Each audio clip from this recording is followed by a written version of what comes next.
हमारे चैनल को सब्सक्राइब करें और बेल आइकन दबाएं। विजय सर को बुलाता हूँ।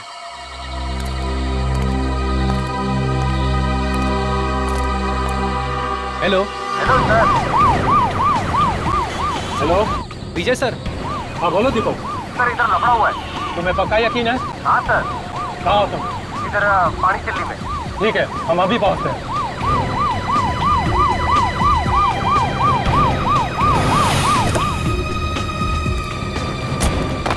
सर कहाँ है गाड़ी? सर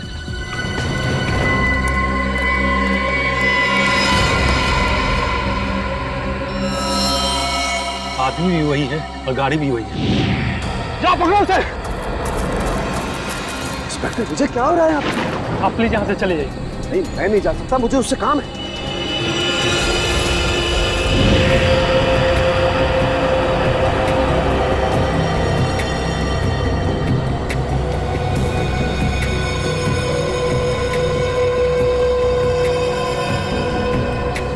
अब क्या करें सर? सीआईडी को फोन करना पड़ेगा।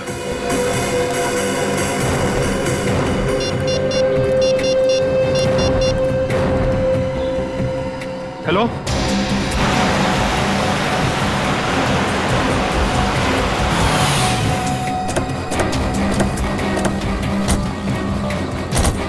Hello sir. संगत का है?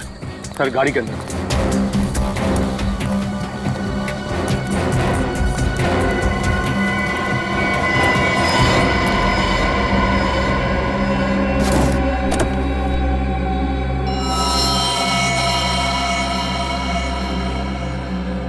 एक ही बार में गले की नस काट दी है। लगता है सर मरे हुए काफी समय हो गया। देखो गाड़ी में और क्या क्या मिलता है।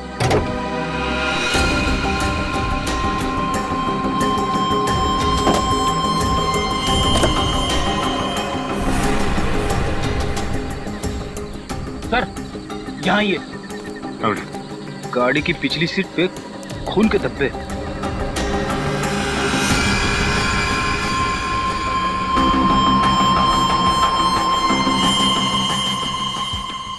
सर अंगद की लाश तो ड्राइवर सीट पर है, फिर गाड़ी के पीछे वाली सीट पर खून के धब्बे कैसे हैं?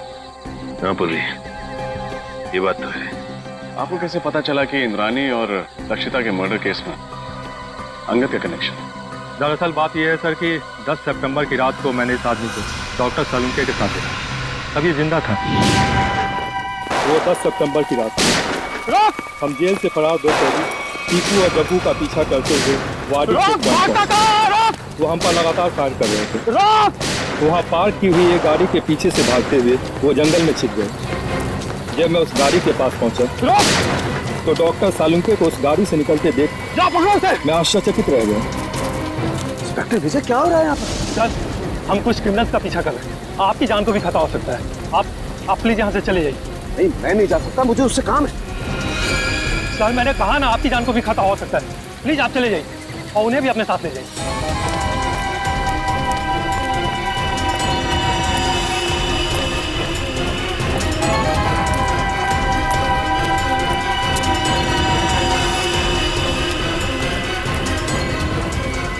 10 सितंबर को आपने डॉक्टर सालुंके को अंगद के साथ देखा था। 10 सितंबर को तो इंद्राणी और लक्षिता का खून हुआ था। सर हमने उनसे कहा था कि वो दोनों वहां से चले जाएं। वहां गोलियां चल रही थी, उनकी जान को खतरा था। लेकिन डॉक्टर सलूंके जिद करने लगे कि उन्हें इस आदमी से कुछ जरूरी बात करनी है। एक बात समझ में नहीं आई, लक्षिता और इंद्राणी के मर्डर से पहले सालुंके साहब अंगद को कैसे जानते थे? और आखिर ऐसी क्या बात थी कि वो उस रात अंगद से मिलने गए? ये सवाल तो डॉक्टर सालुंके से एसीपी सर ही पूछ सकता है। ये रही डॉक्टर सालुंके की तैयार की गई फॉरेंसिक रिपोर्ट, जो उन्होंने सितंबर 11 को तैयार की थी। और इस फोल्डर में दोबारा की तैयार की गई पोस्टमार्टम रिपोर्ट है, जो तारिक और मैंने मिलकर तैयार की। और क्या अंतर है दोनों में? डॉक्टर सालुंके की रिपोर्ट के मुताबिक इंद्रानी और लक्षिता का खून रात 9 और 11 बजे के बीच हुआ, जबकि सच तो यह है कि दोनों की मौत रात 8 बजे के पहले हो चुकी थी। क्या? 10 सितंबर की रात को मैंने इस आदमी को डॉक्टर सलूंके के साथ देखा था।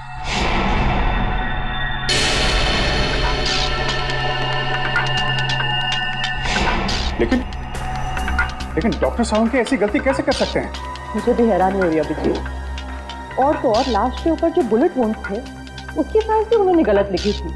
असली घाव तो इससे काफी छोटे थे। नहीं, सालून के साहब ऐसी गलती कर ही नहीं सकते। कहीं ऐसा तो नहीं कि आप लोगों के हाथों से कोई गलती हुई हो? इसकी कोई गुंजाइश नहीं, हमने रीचेक किया था।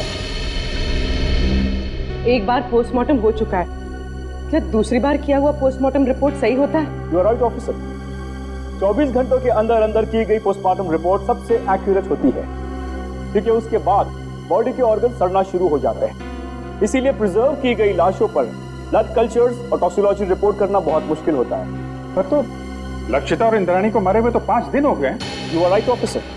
डॉक्टर तारिका ने घाव के वीडियोज और फोटोज तब लिए थे जब घाव ताजे थे। इससे दोबारा ऑटोप्सी करने में हमें बहुत हेल्प मिली। डॉक्टर तारिका, आपने ये तो मैंने इसलिए किया अभिजीत, मुझे डॉक्टर सालुंके पर शक हो रहा था, वो पोस्टमार्टम ठीक से नहीं कर रहे। सॉरी। नहीं, तुम्हें परेशान होने की जरूरत नहीं है तारिका। तुम सिर्फ अपनी ड्यूटी कर रही थी, डॉक्टर सालुंके के साथ गद्दारी नहीं। और क्या है जो डॉक्टर सालुंके ने अपनी रिपोर्ट में नहीं लिखा है या गलत लिखा है डॉक्टर समीर? एक बहुत जरूरी बात, आइए मेरे साथ। डॉक्टर सालुंके की रिपोर्ट के मुताबिक लक्षिता पर करीब 10 फीट की दूरी से गोली चलाई गई थी और इंद्राणी पर करीब 8 फीट की दूरी से। हाँ सर, जहाँ से खूनियों ने गोली चलाई थी वहाँ से 8 से 10 फीट का डिफरेंस था। लेकिन घाव के टिश्यू कल्चर से हमें ये पता चला कि खूनी ने लगभग 20 से 25 फीट की दूरी से गोली चलाई थी और खून पिस्टल से नहीं बल्कि स्नाइपर राइफल से हुआ था। स्नाइपर राइफल से? सर, कोई घर में स्नाइपर राइफल यूज क्यों करेगा? और वैसे भी विशाल, शौनक और राहुल ने कहा था कि उन्होंने पिस्टल इस्तेमाल की थी और सर्चिंग के टाइम हमें कोई राइफल मिली भी नहीं थी। और डॉक्टर तारिका, फार्म हाउस से हमें ये 9mm बुलेट्स मिले, किसी राइफल के बुलेट्स नहीं। यही बात तो हम साबित करना चाहते हैं रजत, कि खूनी ने पिस्टल से नहीं बल्कि राइफल की हाई स्पीड बुलेट से खून किया था। और जब वो गोलियां लक्षिता और इंद्राणी के शरीर से बाहर निकल गई तब खूनियों ने वो गोली कहीं छिपा दी हो। ये बात मैं आप सबको डेमोन्स्ट्रेट करके एक्सप्लेन कर सकता हूँ। ये स्कल ए है, इस पर हमने ठीक उसी साइज का छेद किया है जो लक्षिता के सर पे था, और स्कल बी और स्कल सी बिल्कुल सही सलामत है। मैं अभी आप लोगों के सामने स्कल बी पर .22 पिस्टल से 10 फीट की दूरी से फायर करूंगा और स्कल सी पर स्नाइपर राइफल से तकरीबन 20 फीट की दूरी से फायर करूंगा। जाहिर सी बात है कि दोनों बुलेट से अलग अलग किस्म के घाव होंगे, तो जो घाव लक्षिता के सर के घाव से यानी स्कल ए के घाव से मैच करेगा वो घाव मर्डर वेपन से किया गया होगा। Right, good.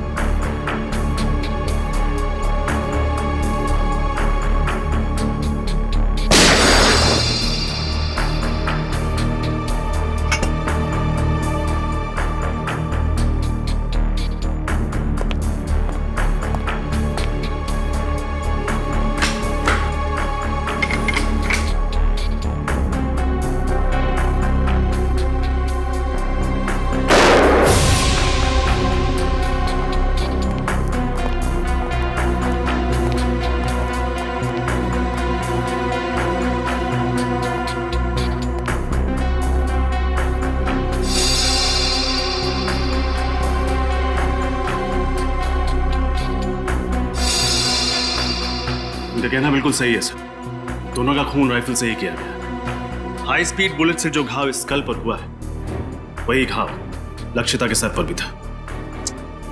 विश्वास नहीं हो रहा है सालुंके साहब ने इतना बड़ा झूठ बोला हमसे। विशाल, शौनक और राहुल को लेकर आओ, उन्हें फार्म हाउस लेके चलते हैं, देखते हैं एग्जैक्टली वहां पे क्या हुआ था।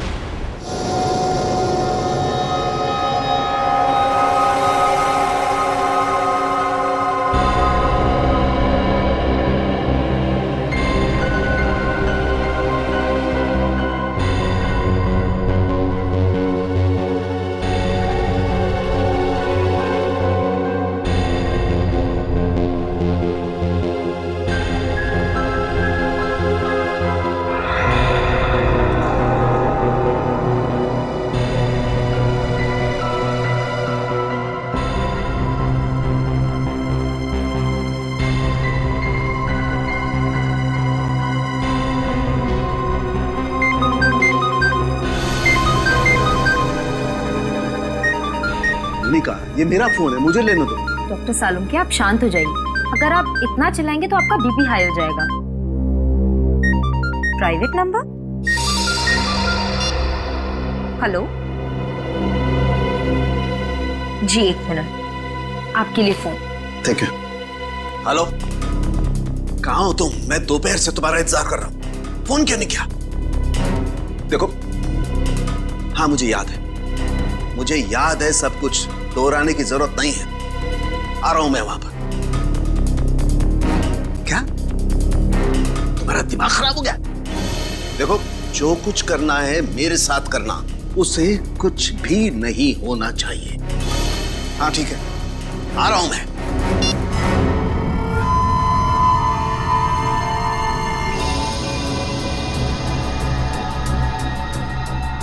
तो लक्षिता और इंद्राणी यहां सोफे पे बैठे हुए थे। अब ठीक से याद करके बताओ कि 10 सितंबर की रात को यहाँ पे क्या हुआ था, क्या किया था तुम लोगों ने? सर, उस रात करीब 9-9:15 बजे होंगे सर। हम लोग पिस्तौल लेके जैसे ही फार्म हाउस के बाहर पहुंचे, यहाँ कोई वॉचमैन नहीं था। सर, हमने तय किया था कि हम पहले दोनों को शांति से समझाएंगे, अगर वो नहीं मानेंगी तो फिर उन पर गोली चलाएंगे। तो फिर तुमने उन्हें समझाने की कोशिश की? नहीं सर, जैसे ही हम लोग यहाँ पर पहुंचे, यहाँ पे बहुत अंधेरा था, सिर्फ टीवी की आवाज़ सुनाई दे रही थी। इससे पहले कि हम लोग कुछ करते, उन लोगों ने हम पे गोलियां चलानी शुरू कर दी। और उसके बाद तुम लोगों ने भी गोलियां चलानी शुरू कर दी? हाँ सर, क्या करते, उन्होंने शौनक को एक गोली मार दी थी। बस मेरी जान जाते जाते बची है सर, ये देखिए।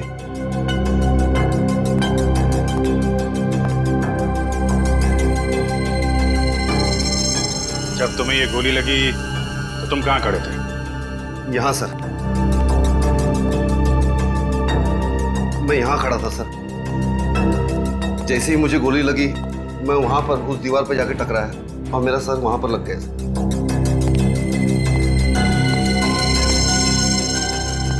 यहाँ पे गोली लगी तो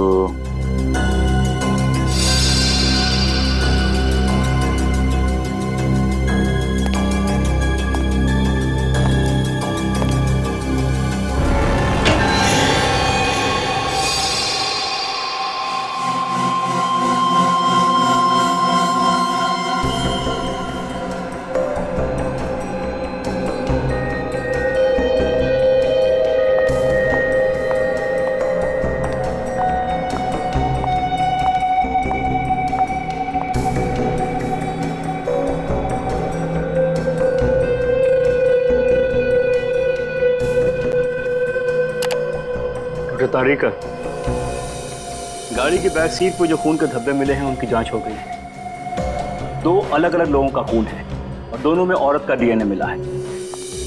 have a look.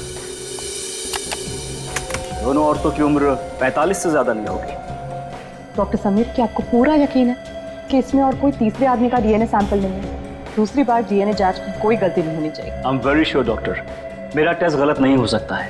Okay.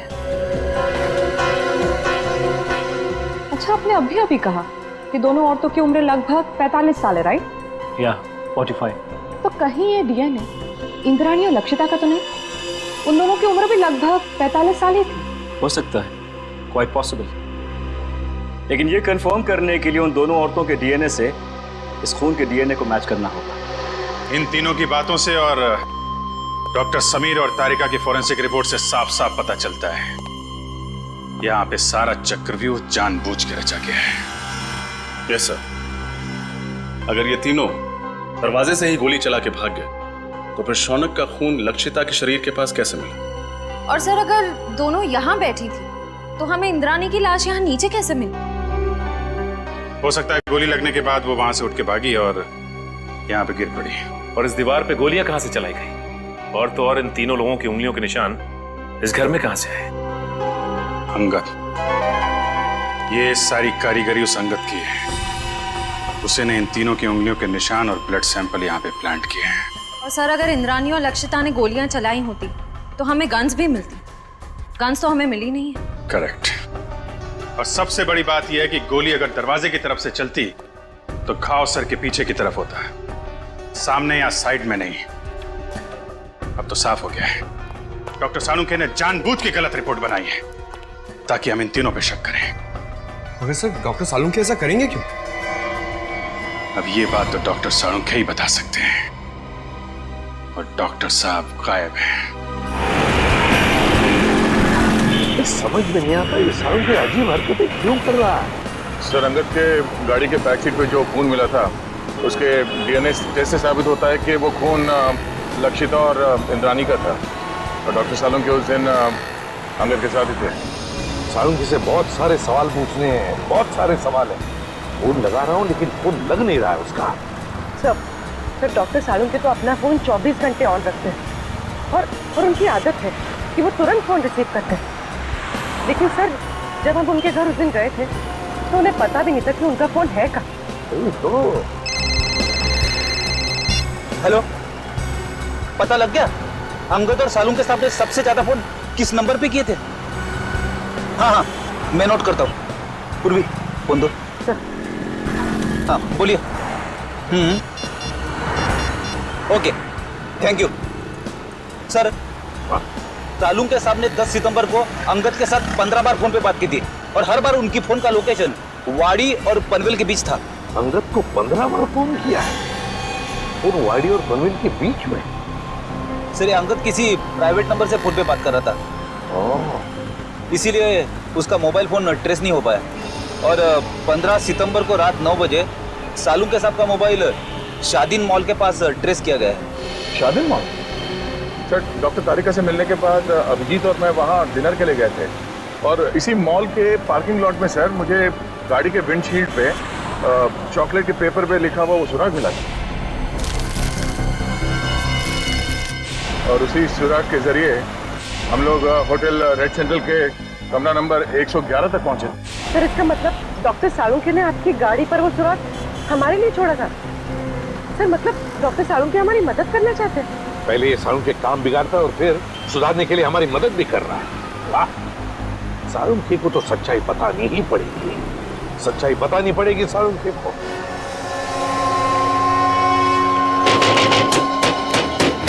Salunkhe! Salunkhe! Doctor साहब! सालुंखे साहब! सर, दरवाजा तोड़ दूं? तोड़ दो। डॉक्टर साहब! सालुंखे! सालुंखे! देखो उसे, देखो।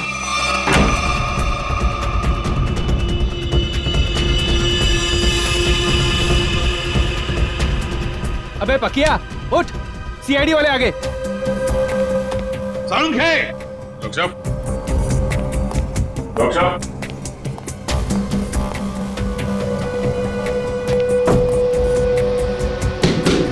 सालुंखे साहब!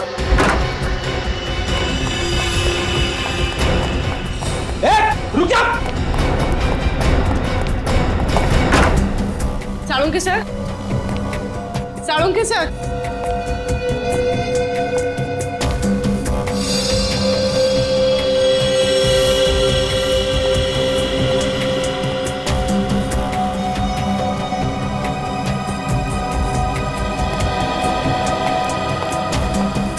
सालुंखे गायब है ना? क्या शक था मुझे यही होगा। सर, आप ये क्या है? सालुंखे का पुराना शौक, लकड़ी के मॉडल्स बनाना।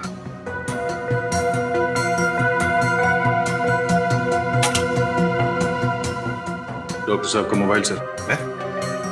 मोबाइल छोड़कर गया वो? ऑफ है।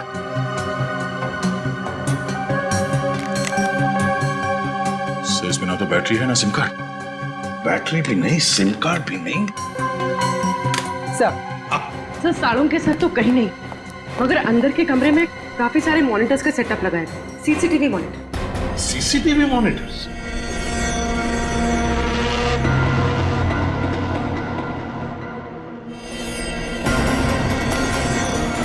रुक जाओ, वरना गोली मार दूंगा।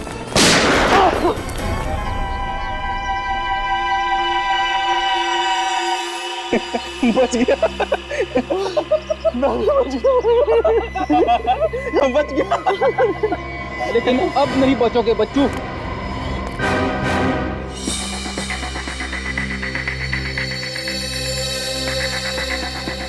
सर, हाँ।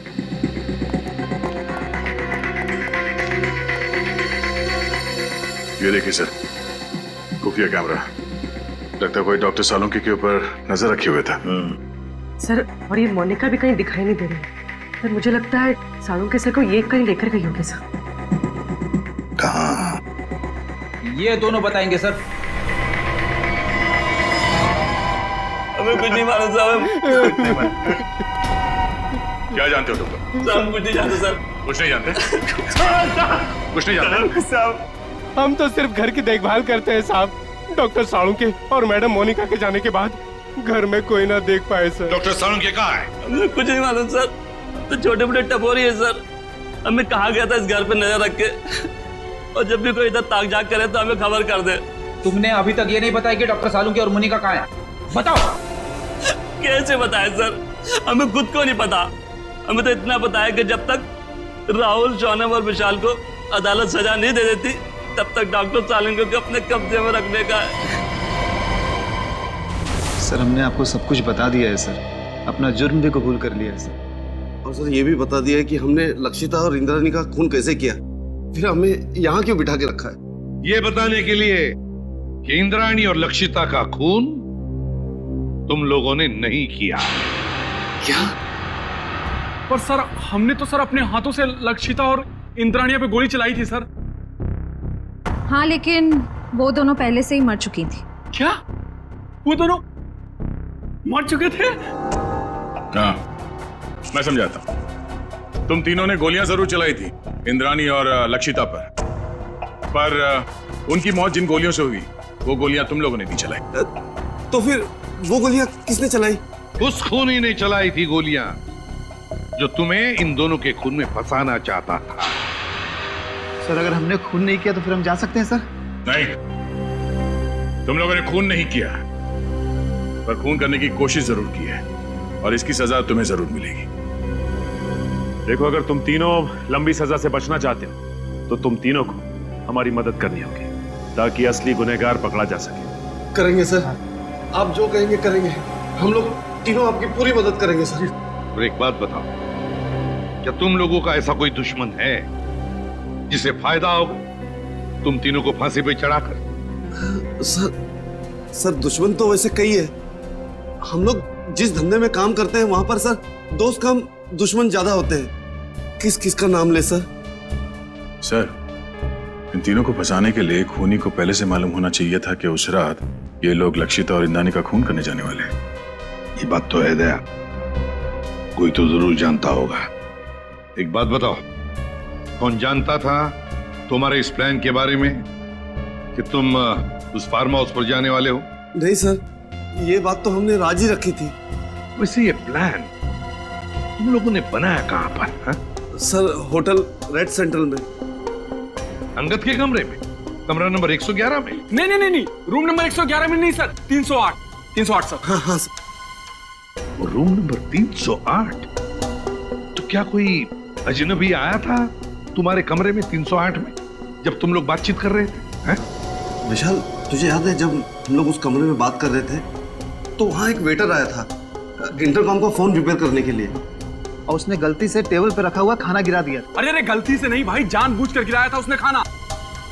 और वो उस कमरे के अंदर कपड़ा ढूंढ रहा था खाना पोंछने के लिए, ताकि वो टाइम पास कर सके और हमारी बातचीत सुन सके। लेकिन सर, हमने उसके सामने तो कोई ऐसी बातचीत की ही नहीं थी। सचिन, ले जाओ इन तीनों को। चलो। आप रेडी? क्या पता चल? सर, हमने पूरा फुटेज चेक कर लिया सर। सालुंके साहब के घर पे मोनिका और तारिका के अलावा बाहर का कोई आदमी आया नहीं था। और सर, सालुंके साहब और तारिका के बीच में कुछ बातचीत हुई है। क्या बातचीत हुई है? अब साउंड नहीं है, इसके लिए समझ में नहीं आ रहा। सर, किसी लिप रीडिंग एक्सपर्ट को बुला लेते हैं, शायद कुछ पता चल जाए कि इन दोनों के बीच क्या बातचीत हुई थी। बुला लो किसी लिप रीडिंग एक्सपर्ट को, पता तो चले क्या बात हो रही थी। होटल रेड सेंट्रल, कमरा नंबर 308, वेटर।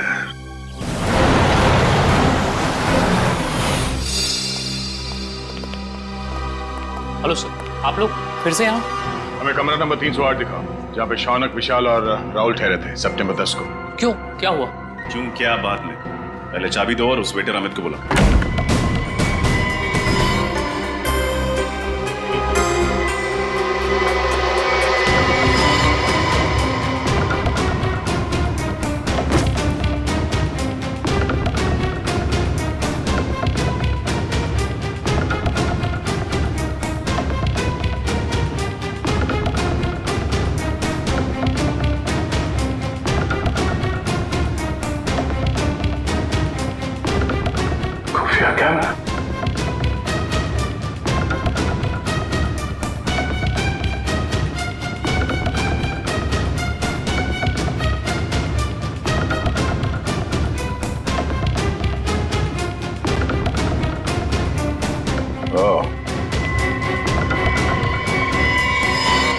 ये देखो, खुफिया कैमरा और ये बग। इन चीजों के जरिए खूनी शौनक और उसके साथियों का प्लान सुन रहा था।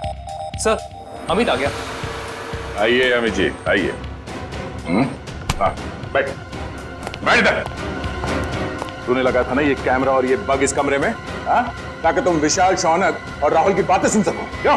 नहीं सर, मैंने कोई बग नहीं लगाया सर, मैंने कोई बग नहीं लगाया सर। देख, सच बोल, वो बग हमें मिल चुका है, समझा? बात यहीं पे बताएगा या कहीं और ले चले तुझे? हाँ सर, हाँ, मैंने लगाया था बग सर, मगर मैंने ये अंकल साहब के कहने पे ही किया था साहब, और उन्होंने मुझे 50,000 के बदले में 2 काम करने को कहा था साहब। कौन से 2 काम? सर, एक काम तो किसी बहाने इसी कमरे में बग और कैमरा लगाने को कहा था साहब। और दूसरा काम? दूसरा काम लक्षिता और इंद्राणी मैडम को इस होटल के बाहर किसी इलाके में छोड़ने को कहा था साहब। कब की बात है ये 10 सितंबर शाम को 6:45 बजे के आसपास का टाइम था सर। 10 सितंबर। चल, अभी वो जगह दिखा जहाँ पे तुमने लक्षिता और इंद्राणी को छोड़ा था। चल चल।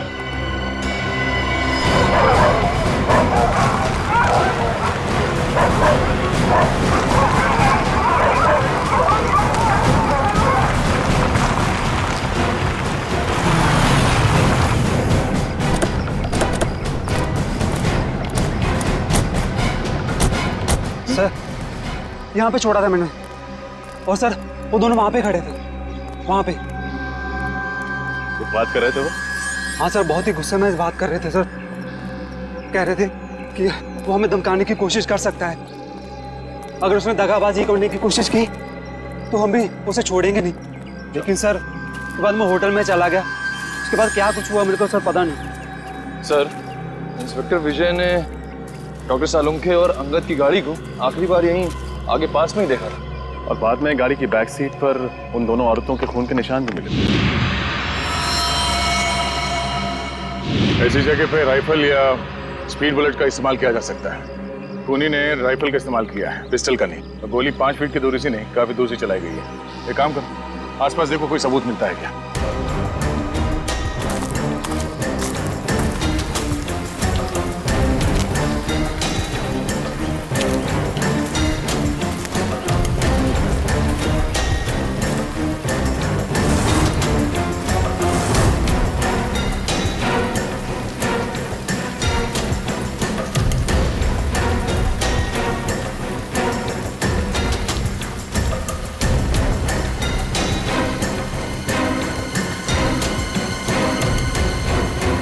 तो गोली, बस तो खून भी लगा हुआ है।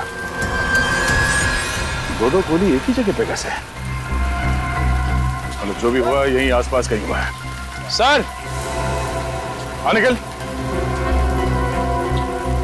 सर, इस झाड़ी में ये सैंडल मिला है सर, इस पे खून लगा हुआ है, लेकिन सर खून सूखा हुआ है सर। खून लगा? हाँ सर।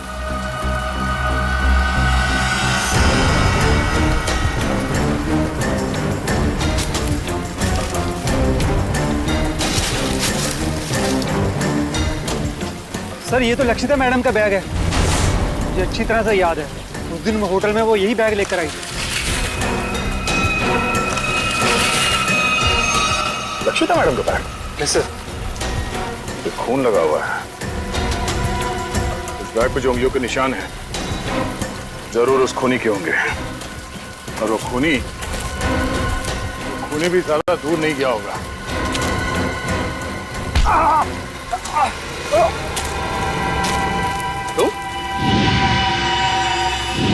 मतलब लक्षिता के फार्म हाउस के रखवाले हैं? तुम यहाँ क्या कर रहे हो? साहब मुझे माफ कर दो साहब। साहब मैंने कोई खून नहीं किया साहब, मुझे तो आपके ऊपर नजर रखने के लिए कहा गया था साहब। सच बता, तूने झूठी गवाही क्यों दी? हमें पता चल चुका है कि तूने फार्म हाउस में कोई खून होते हुए देखा ही नहीं है, क्योंकि तुम्हारी लक्षिता मैडम और इंद्राणी मैडम, उन दोनों की मौत 7:30 बजे हुई और यहाँ पे। साहब मुझे छोड़ दो साहब, साहब मुझे अंगद साहब ने बोला था ऐसा करने के लिए साहब। अंगद मर चुका है। मुझे कोई दूसरा आदमी फोन करके काम करने के लिए कहता था साहब। कौन है वो आदमी? मुझे नहीं पता साहब, कौन है वो आदमी? वो कभी सामने नहीं आया साहब, वो हमेशा मुझे फोन पे बोलता था सर। मगर अब उसे सामने आना ही होगा। चल चल। मिस्टर मयंक, इस सीसीटीवी फुटेज को गौर से देखिए और हमें बताइए कि ये लोग क्या बोल रहे हैं। इसमें कोई साउंड सुनाई नहीं दे रहा है। यही तो मेरा काम है ऑफिसर। मैं उनकी होठों की मूवमेंट से पता लगाऊंगा कि वो क्या बोल रहे थे।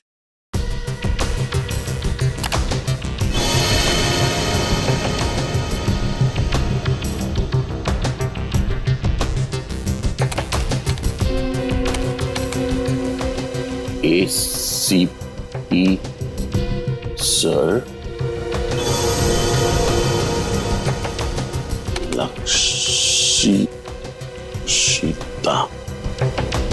लक्षिता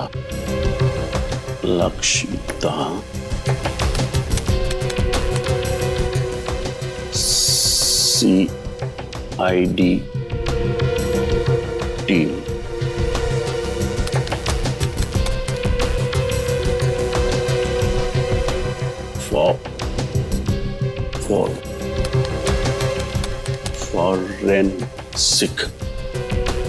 फॉरेंसिक।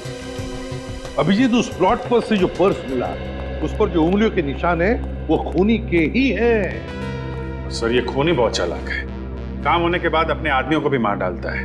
अंगद के अलावा किसी और को कुछ मालूम नहीं था उसके बारे में, इसलिए लक्षिता और इंद्राणी को मारने के बाद उसने अंगद का भी खून कर दिया। और इसीलिए अभिजीत, मुझे साळुंखे की चिंता हो रही है। उसकी भी जान को खतरा हो सकता है। समझ में नहीं आता गया कहाँ। हाँ, मैं कुछ मिला क्या? सर, कोशिश कर रहा हूं सर। सर, ये मोनिका मुझे नर्स नहीं, एक क्रिमिनल लगती है। जरूर यही साळुंखे साहब को कहीं ले गई होगी। हाँ, और ये तारिका, ये साळुंखे के घर क्यों गई थी उससे मिलने? और ये बात उसने हमें बताई भी नहीं। सर ये देखिए, तो डॉक्टर तारिका डॉक्टर साळुंखे से माफी मांग रही है और कह रही है ACP सर और पूरी CID team Lakshita Indrayani murder case में की गई आपकी फॉरेंसिक जांच पर शक कर रही है। सॉरी सर, ये सब मेरी वजह से हो रहा है।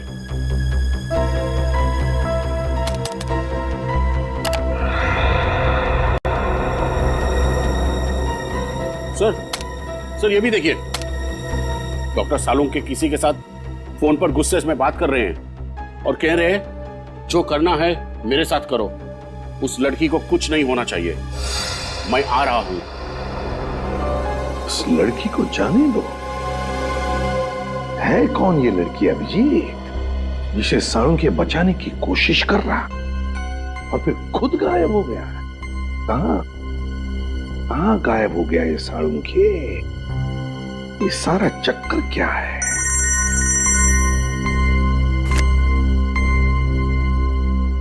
डॉक्टर समीर, ये देखिए सर, ये तो हाई स्पीड बुलेट है। यस सर, और ये .22 कैलिबर की राइफल से फायर की गई थी। लक्षिता और इंद्राणी के शरीर पर जो घाव थे वो इन्हीं बुलेट से हुए थे सर। ओह,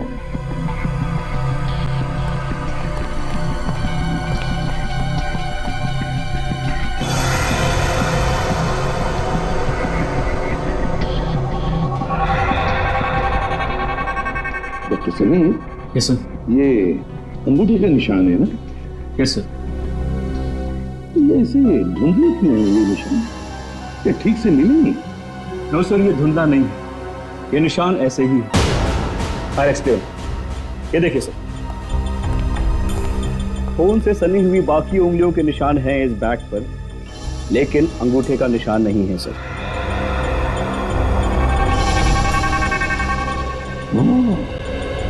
लगता है अभिजीत, ये अंगूठा डैमेज है, जिसकी वजह से रेखाएं मिट गई हैं। हाँ सर। सर लगता है ऐसा हाथ मैंने कहीं देखा है। बिल्कुल सही अभिजीत, मैंने भी ऐसे अंगूठे वाले आदमी को देखा है। लेकिन अभिजीत, हम ऐसे अंगूठे वाले खूनी को तब तक नहीं पकड़ सकते जब तक हमें यह पता नहीं कि उसने साळुंखे को छुपा के रखा कहां है, और फिर साळुंखे किस लड़की को बचाने की कोशिश कर रहा है समझ में नहीं आ रहा है, और फिर क्यों। तो अब क्या करें सर? कुछ तो जरूर करेंगे, कुछ तो जरूर करेंगे। साळुंखे को तो ढूंढना ही है। जरा सोचो, साळुंखे ने फोरेंसिक का रिपोर्ट गलत बनाया था ताकि हम उस पर शक करें, और फिर उन्होंने दया के लिए होटल रेड सेंट्रल का सुराग छोड़ा, उसकी गाड़ी के वाइपर पे। उन्हें पता था कि हम उनके घर पे पूछताछ करने जरूर जाएंगे और हमें पता चल जाएगा कि उनके घर पे सीसीटीवी कैमरे लगाए गए हैं। सर डॉक्टर साळुंखे ने हर कदम पे बहुत होशियारी से हमारे लिए सुराग छोड़े हैं, तो अपने घर पे कोई ना कोई सुराग छोड़े बगैर तो जा नहीं सकते सर। लेकिन सर हमें उनके घर पर ऐसा कुछ भी नहीं मिला था। है सुराग है। कौन सा सुराग सर? घर रेडी, घर, एक लकड़ी का छोटा सा घर। सीसीटीवी फुटेज में हमने देखा है कि साळुंखे घर से बाहर जाने से पहले एक छोटा सा घर बना रहा था। वो घर तो डॉक्टर तारिका के घर जैसा है सर। हाँ, तारिका कहाँ है? डॉक्टर समीर, तारिका कहाँ है? सर अंदर की कार सीट पर जो खून के धब्बों के निशान मिले थे, उनकी जांच करने के बाद वो कहीं चली गई है। उसका फोन भी नहीं लग रहा है। फोन? मतलब डॉक्टर साळुंखे फोन पे जिस लड़की को बचाने की बात कर रहे थे वो डॉक्टर तारिका है? हाँ अभिजीत, साळुंखे तारिका के घर ही गया है। इसका मतलब है साळुंखे और तारिका की जान खतरे में है।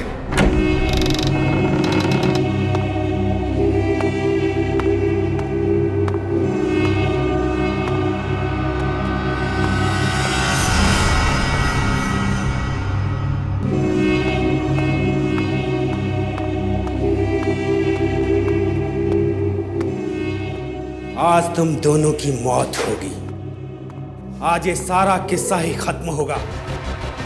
नहीं नहीं नहीं नहीं नहीं डॉक्टर तारिका, ऐसे रोते नहीं। अरे अपने बॉस को देखो, कैसे बैठे हुए हैं, निडर, शांत। बहुत होशियार समझते हो अपने आप को ना, जरूरत से ज्यादा चालाक और चतुर। ऐसे चालाक फॉरेंसिक एक्सपर्ट की मौत भी एक एक्सपर्ट के हाथों होनी चाहिए। वो होगी।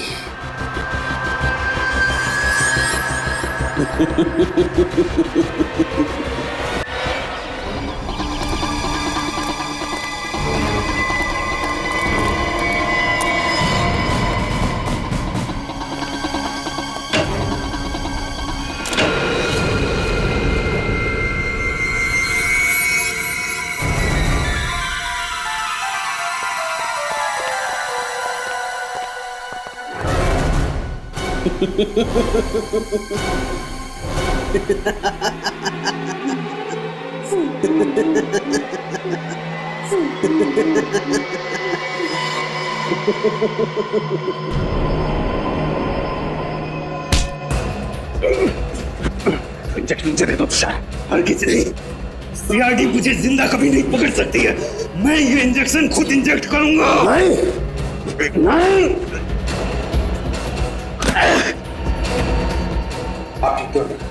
तुम ठीक हो डॉक्टर तारिका?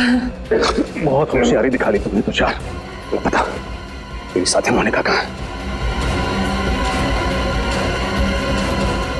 मैंने उसे भी जहर का इंजेक्शन दिया है। मेरे साथी तक को नहीं छोड़ा। पंकज जल्दी से मोनिका के पास जा और से हॉस्पिटल पहुंचा। अब तेरा खेल खत्म तुषार। तूने डॉक्टर साळुंखे को बेईमानी करने पर मजबूर किया, लेकिन उन्होंने बेईमानी में भी ईमानदारी दिखाई और हमारे लिए सुराग छोड़ते गए। आपने मुझे धोखा दिया डॉक्टर साहब। अगर मुझे फांसी नहीं हुई तो जेल से निकलने के बाद मैं सीधे आपका खून करूंगा। अगर दोबारा डॉक्टर साळुंखे के साथ ऐसे बात की तो तू बोलने लायक भी नहीं रहेगा।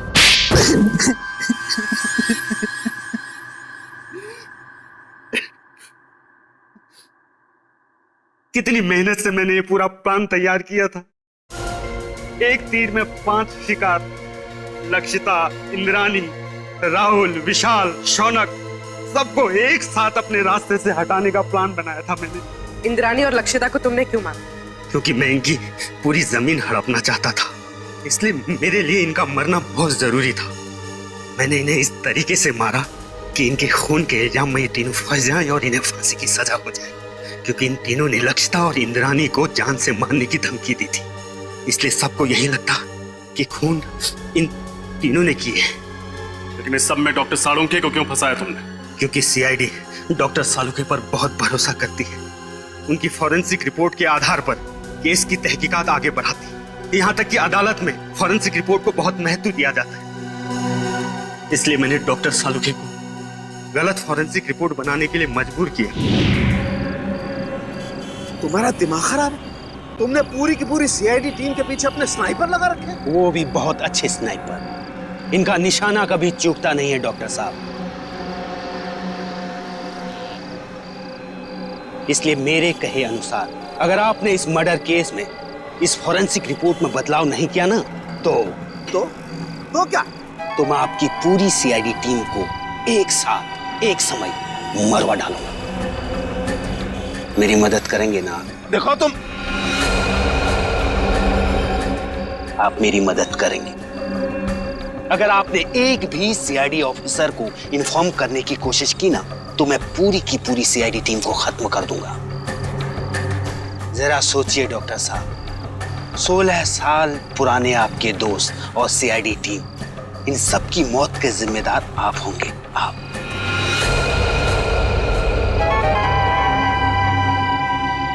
ठीक है, मैं तुम्हारी मदद करूंगा। बहुत अच्छी। और हाँ, कोई होशियारी नहीं। तुम्हारी हर चीज अभी रिकॉर्ड करेगा। तुमने डॉक्टर साळुंखे पर दबाव डालने के लिए हमारी जान लेने की धमकी दी। एक इंसान के पीछे एक हैवान छुपा हुआ है। अब बताओ, 10 सितंबर की रात को पनवेल के फार्म हाउस में क्या हुआ था? मुझे पता था अंधेरे में गोलियां चलाने के बाद राहुल, शौनक और विशाल को यही लगेगा कि उन्होंने लक्षिता और इंद्राणी को मार डाला है। जब वो वहां से भाग रहे थे तब मैंने वॉचमैन संतरू का इस्तेमाल किया। मुझे एक चश्मदीद गवाह की जरूरत थी जिसके बयान पर सीआईडी भी भरोसा करती और जो बाद में अदालत में भी तीनों के खिलाफ गवाही देता। प्लान तो तुमने बहुत मेहनत से बनाया था, लेकिन डॉक्टर साळुंखे की होशियारी और हमारी टीम की सूझबूझ और एकता के कारण तुम्हारा प्लान कामयाब नहीं हुआ। अब तुम्हारे खिलाफ ऐसा केस तैयार करेंगे कि इस डबल मर्डर के लिए तुम्हें फांसी ही होगी। साळुंखे, यार हमने तुम पर शक किया, मगर तुमने अपना सब कुछ दांव पर लगा दिया हमें बचाने के लिए। सॉरी यार। अरे सॉरी? हाँ सॉरी। कम ऑन यार, अरे मेरा फर्ज था ये सब कुछ करना। पिछले 16 साल से हम लोग एक परिवार की तरह से काम कर रहे हैं। सीआईडी मेरा अपना परिवार है यार।